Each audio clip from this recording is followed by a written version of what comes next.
impacted significantly by my colleagues on the panel. And the overarching title of tonight's time together is moving from surviving to thriving. And as a coach, what I do is I run alongside and I provide skills, I provide support, and I provide solutions for whatever it is that we may be going through, whether it's a personal or national or international tragedy. And I work very often with clients who are seeing professionals. In my other life, I was a psychologist. And my colleagues, when I made the shift to coaching, told me, well, you were never really a true psychologist anyway. Because I didn't see people as needing to be labeled and actualizing that label. I saw people as having the ability to become what they were created to be. And so that came from me because I was clocked into a family where I had a brother who was mentally retarded. And his IQ was measured at 62.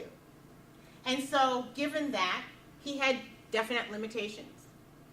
But he happened to have been a part of a family that were very educated and felt that he had to pull his weight.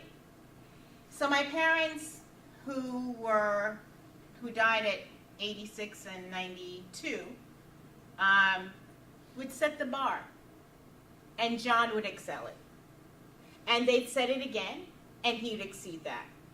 And so in my environment came this thought that although we may be labeled one thing, our environment can encourage us to be something else. John was my example. Each one of the panelists has told us that tragedies and obstacles are a part of life. But what I sort of glean from what they're saying is somehow our why were we created? Why were we allowed to survive? Why not my house? That sense of why often propels people to help their neighbor or find a new purpose for being. And so that move from surviving to thriving really, really sort of encompasses your why. And as we look at our why, we see that that could be the focal point of who we are. Our meme, those values, those thoughts, those philosophies that make us who we are. And because of who we think we are, it impacts our relationship, our financial status, our body image, our self, our spirituality, and many other aspects or environments that surround us as human beings. So, for me, my experience of Sandy was, yes, the rain and the devastation. But just before the skies got black, there was a tree right close to our house. And in that tree, there was a bird. And this bird is just singing along. And the winds and the rains are howling. And I say to myself, okay, why is this bird not as traumatized as I am? What is it about his sense of why, or her sense of why, that enables her within all of this turmoil to be at peace? And it did not leave. Despite all the devastation, despite all of that, that imagery never left me. And it went on to contribute to my trying to understand, what does the environment have to offer us in the midst of our devastation? My dad, my mom, and my brother all died within the past 2.5 years. I had gotten married in 2008 for the second time in July. Packed up, moved with my husband to Texas to start a happy life. 4 months after, my dad calls to say he was diagnosed with multiple myeloma. Now, I am 51 years old at that point. Fortunately for me, I had never seen my parents or anyone in my family in a hospital. So this now moved us into a new experience. Right after that, Mom got sick. Right after that, John developed a seizure disorder, which was the beginning of dementia. So I'm confronted with this sense of, what do I do? I'm a native New Yorker who by choice and by love has moved to Texas. There is no one else in my family to care for my New York family. And so the conversation with my new husband was, what do we do? My decision was to come back. So after flying back and forth for several months, my body couldn't do it anymore. And I decided to relocate back to New York. And there have just been examples of how the orientation of our family, which basically says the environment wins, really made this the most fabulous experience in my life. My dad had written a book 20 years ago, which was a devotional guide. It was entitled Daily Notes to God. It was no longer in print. Because of the debilitation of his illness, he was not able to do a lot of the things that he had grown accustomed. And so one of the things I felt I could do until I moved back to New York was read his devotional guide to him on a daily basis. So at 6 o'clock every morning, I would call New York and say, Dad, are you ready?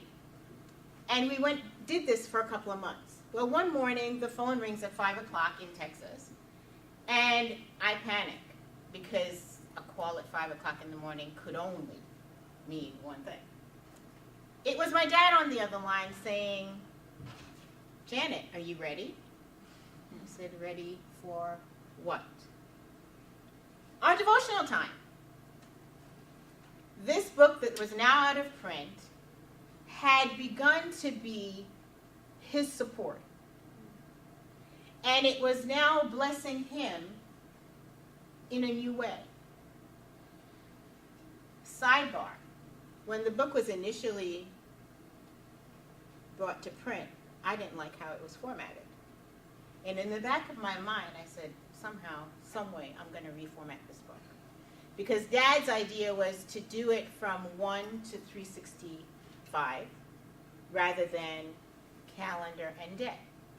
So that was one of the revisions I was going to make. So as he got increasingly more ill, he was getting sustenance from reading his devotional guide. And he one day said, you know, this thing is blessing me. And maybe we can republish it. Right up my alley. The book was republished. He was here in Winthrop as a patient. And Karen's staff would come in and want to pray with him and so on. We're Quakers, and I said, well, wouldn't it be great if we could put his book in the bookstore? And that was the first time that I ever met Karen. given the fact that my family was just snowballing in their illness, I didn't get around to doing anything with them. Fast forward, Mom was a dialysis patient in Winthrop Dialysis Center.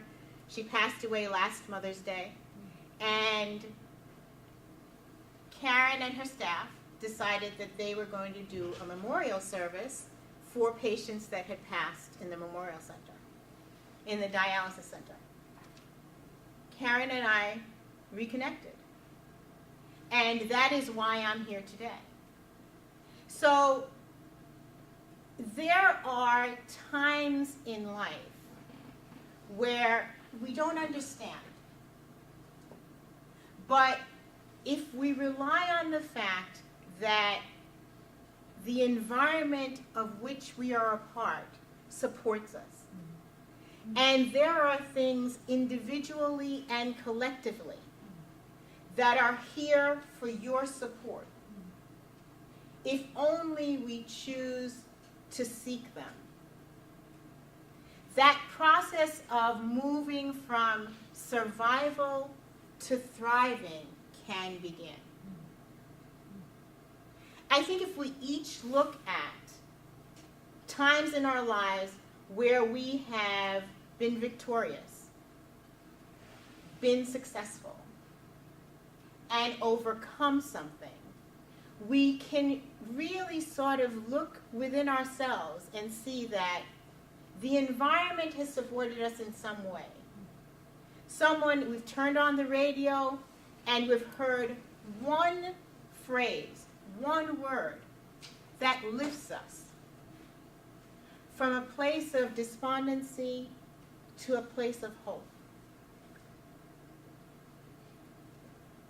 It's not by accident that we're all here and can look at a screen and, although not experience what each person on that screen has experienced in devastation, something resonates with us. And so if collectively we take the support from each other in our quest to move from survival to thriving, we have been victorious.